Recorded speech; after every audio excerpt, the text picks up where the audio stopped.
2026 సంవత్సరం ప్రతి ఒక్కరూ సుఖ సంతోషాలతో వర్ధిల్లాలని Christian outreach centre director doctor MS Williams ఆకాంక్షించారు. కాకినాడ రూరల్ మండలం రమణైపేట గ్రామం రాయుడుపాలెంలో గల క్రిస్టియన్ అవుట్ రీచ్ సెంటర్ చర్చిలో న్యూ ఇయర్ ఆరాధనను ఘనంగా నిర్వహించారు. Church administrative pastor Stephen Anand దైవ ప్రార్థన చేసి ఆరాధనను ప్రారంభించారు. కార్యక్రమంలో భాగంగా church senior pastor MS Williams new year ఆరాధనను నిర్వహించారు. కార్యక్రమంలో భాగంగా చర్చ్ క్వైర్ స్తుతి గీతాలు ఆలపించారు. ఈ సందర్భంగా సిటీసీ చర్చ్ వ్యవస్థాపకులు doctor MS Williams new year సందేశం అందించారు. Pastor Stephen Anand new year greetings ను తెలియజేశారు. ఈ కార్యక్రమంలో పెద్ద సంఖ్యలో సంఘస్థులు, మహిళలు, విశ్వాసులు పాల్గొన్నారు.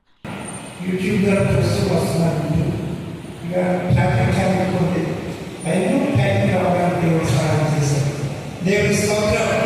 హల్లెలూయా. 2020 సంవత్సరం జరిగిపోయింది. యేసు ప్రభు పుట్టి ఈ లోకంలోకి వచ్చి 2025 సంవత్సరాలు. So now we enter into the 2026. 2026 వచ్చాము. వచ్చిన ఉదాహరణ చదివాను. ఏంటంటే ఈ సంవత్సరాలన్నీ కొన్ని పెపిల్స్తో సమానం.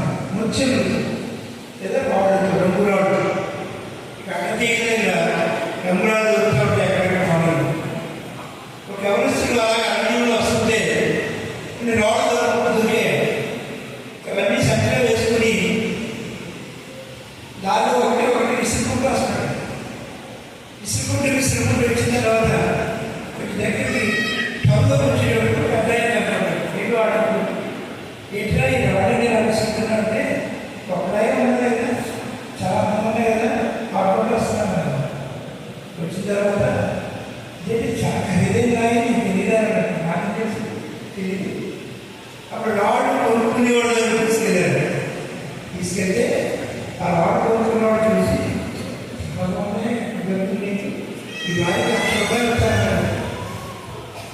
అక్కడ కొరడే కొనుక్కున్నట్టు ఇదేంటప్పుడు రాయికి ₹1,00,000 వచ్చానంటున్నా. నేను చాలా రాళ్ళు విసుకుంటూ వచ్చాను. ఈ యాడ్ చూసి ఆ కొనుక్కున్నాడు కూడా ₹2,00,000 ఇస్తాను. దేవుని స్తోత్రం. అనేక విషయాల్లో దేవుడు మనల్ని ఫలించగలరు. ఆధ్యాత్మికంగా మనం ఫలం చేయబడాలి. అందుకే ప్రతి వారం పురుషుల ప్రార్థన, యూత్ వారు, స్త్రీల సమాజం ఇవన్నీ కూడా జరుగుతున్నాయి. మీకే ఖాళీ లేక ఖాళీగా ఉండడం కాదు. ఆధ్యాత్మిక